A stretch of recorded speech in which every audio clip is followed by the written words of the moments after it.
এমন আজব ছাত্র কখনো দেখেছেন? গল্পটি শুনুন। এক শিক্ষক তার এক ছাত্রকে জিজ্ঞেস করলো, আচ্ছা বলো তো তোমার বাবার নাম কি? ছাত্র তখন বলল, বাংলায় বলবো না ইংরেজিতে বলবো? শিক্ষক বললেন, তাহলে ইংরেজিতেই বলো। ছাত্র তখন বলল, আমার বাবার নাম হচ্ছে বাটার রেড গভর্নমেন্ট। শিক্ষক আশ্চর্য হয়ে বললেন, মানে? তখন ছাত্র বলল, স্যার, বাটার অর্থ হলো মাখন, আর রেড অর্থ হলো লাল, আর গভর্নমেন্ট অর্থ হলো সরকার। সুতরাং আমার বাবার নাম হচ্ছে মাখন লাল সরকার। শিক্ষক বলল, ও আচ্ছা, তাই নাকি? আচ্ছা, তোর মায়ের নাম কি রে? ছাত্র তখন বলল, স্টার মাইন্ড ওয়াইফ।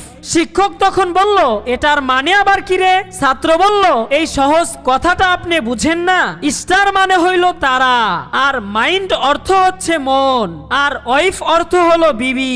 সুতরাং আমার মায়ের নাম হচ্ছে তারামন বিবি। শিক্ষক এবার আরো আশ্চর্য হয়ে জিজ্ঞেস করলো, আচ্ছা বলতো তোর দাদার নাম কি? ছাত্র তখন বলল, ফাদার বাস। তখন শিক্ষক বললেন, একটু কষ্ট করে এটারও ব্যাখ্যা করে দাও। তখন ছাত্র বলল, ফাদার মানে হচ্ছে আব্বা, আর বাস অর্থ হলো বাস। সুতরাং আমার দাদার নাম হচ্ছে আব্বাস।